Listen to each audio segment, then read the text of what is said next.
Hey Procraftinators! Today I'm participating in the Hearts and Flowers video hop.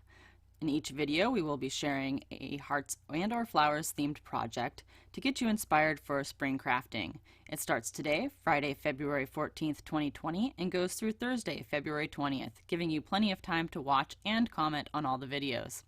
The giveaways will be announced by February 25th on each individual channel that is giving something away, and a list of all the winners will be over at tailormadecardsforyou.com/blog. I will have that listed in my description box below. Each channel that is giving something away will have their own rules for entering, so please pay close attention to those rules. At the top of my description box, you will find the link to the next person in the hop. For more information and a complete list of all the videos, head over to Monica's blog at tailormadecardsforyou.com. Now that we have that all out of the way, let's get into the project. I started with the Concord 9th Heart Turnabout stamp, and I stamped that in Versamark ink. And I will be pouring Nouveau Classic Gold embossing powder over the top of it. And I got this little pot at, through my Tonic Craft Kit. And each one of these turns, I'm going to be putting gold embossing powder on it, and I heat emboss off screen to save some time. I also use my anti-static powder tool, as you can see here. And this little tool, I don't feel puts out enough powder when I'm doing what I call serious embossing, which is like background stamps or large areas of embossing. So I take that little brush off and I pour a little bit of the powder on. Well, I guess I don't pour it, I kind of tap some of the powder on. So that's how I deal with large areas of embossing with this powder tool. If I'm just using a sentiment, I feel like it works fine, but something like this, I feel that I need more powder. Next, we're using Nouveau Copper Blush. And each one of these turns, I am going to use a metallic type embossing powder in like gold, brass, copper, that kind of stuff. We are on turn number 3 now, and this one is going to be Ranger Gold embossing powder. Again, using that anti-static powder tool. I do it each and every turn. Just because I want to get as little stray embossing powder on my card as possible. And stamping it in Versamark ink again. And I am using my DIY Turnabout jig. And for those of you that are familiar with my channel and ask me to do a tutorial on the jig, I have not forgotten, I promise. I've just been pretty busy with hops and collabs lately. I can only get out so many videos at a time. I'm trying to get faster at putting videos out, but I promise it's coming. It's on my list of things to do. So we are on the last turn. And this one is going to be the Personal Stamp Exchange Detail Brass Embossing Powder. The Personal Stamp Exchange is not in business anymore. I'm not sure when they went out of business, how long they were in business for. I buy a lot of craft supplies through Craigslist and Facebook Marketplace to save me some money. And I have no idea how old this embossing powder is, but it still works, so I still use it. Excuse me. There I am picking an animal hair out of the embossing powder. Animal hair is part of my life when you have 2 cats and a dog. And so there it is. There's the finished piece. And it's nice and shiny. I think it turned out very well. And so I am going to die cut this with the Concord 9th Love You to Pieces die. I used the Love die. And this was kind of a hot mess. So I wanted to stack up the frame portion of the love and use the inner pieces as I just lost the word, the inset. And the large pieces, it was hard to push through the frame, probably because I didn't get them lined up perfectly. You know, I'm not a perfect crafter. and I didn't want to ruin the pieces by trying to shove them through the frame, so I thought if I just kind of like set them on the back and push them in slightly, I could put glue on and then put it on my card. And as you can see, the E fell out and I almost got glue on my card, and yeah, it was kind of a hot mess. And if you've been here before, you know I'm a hot mess. So, I mean, the cards usually turn out good in the end, but, you know, it's kind of a mess getting there. So, I tried to get things lined up the best I could without gluing down the frame, so I didn't have to shove things through and mess the pieces up. But, you know, it was kind of a mess.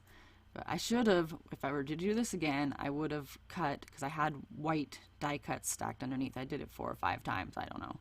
I would have kept one of those frames off and just used the one frame on the card and glued all my pieces in, and then put my big stacked piece on top. But, you know, I didn't think it through.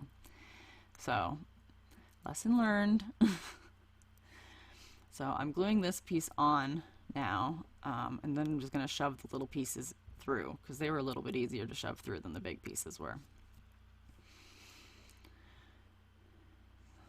Getting it glued on. Now, watch that little teeny tiny piece right there. I made sure I had all the pieces before I turned the camera on, because I have a tendency of losing pieces. I mean, I can't be the only one. Who else loses little pieces all the time? Let me know in the comments. Now you see it's gone. It totally disappeared. Like 2 days later, I found it stuck to that stupid glue bottle. But thankfully, that little tiny piece was pure white. It did not have any of the Heart gold embossing powder on it, thankfully. So I took, you know, the little pieces that I had from cutting all those frames. I went and grabbed one of those and just shoved it in there.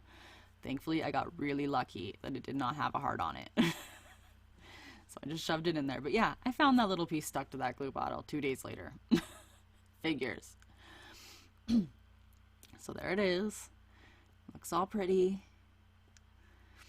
Got it on there finally. And then I took the Nuvo Aqua Shimmer pen in gold and covered it. Now, I don't know if this was my, well, it was a combination of the two. Between this and later in the video, I cover the inside of these letters in glossy accents. Between the combination of the two, it was a mistake. As you probably saw in the pictures in the beginning, and you will see them in the end, the glossy accents has this yellow tinge to it. Now, it looks okay in real life. It's not so yellow, but the pictures and on video, it's this yellow tinge that I do not like. I will never do that again. Excuse me. So anyway, I stamped one of the sentiments from the Love You to Pieces from Concord 9th, and I'm cutting it with the coordinating banner die. I did that in Ranger Gold embossing powder. And then we are going to ink the edges with the Distress ink in Chip Sapphire. Excuse me. And I did this because I wanted to bring out some more of that blue from that pattern paper. And when I got done inking it in the chipped sapphire, I decided that it wasn't a dark enough blue to match the navy flowers on the background. So my way of fixing that is to bring out the black soot, and that makes it a darker blue. And I am also using I'm using the Ranger Distress, or the Ranger Mini Ink Blending Tools, but I'm using my homemade DIY foam on them. And I have a video on this. I'll try to remember to link it up in the iCards. I use my Cricut Maker to make the foam. It's made with headliner fabric from Joann's, and they work pretty good. And even if you mess up some of the foam, it is so cheap compared to buying those little foams in the craft stores or online. And as anybody that watches my channel knows, I like to decorate the insides of my cards, so I took some of that leftover piece that I stamped with the Turnabout stamp and put it off to the side, and then we're going to take another stamp from the Concord 9th Love You to Pieces sentiment, and I'm stamping it on the inside, and we are going to emboss it with the Ranger Gold embossing powder again. That is one of my favorite gold embossing powders. And I put Love You to Pieces on the inside. I'm going to glue that strip in, and when I glue strips of paper like this in, I like to fold up the inside of the card to make sure that I'm not going over that inside crease. So my card still folds. And because that paper was exactly 5.5 inches long, and I didn't want to go over the crease, it hung over a little bit, so I cut the extra off.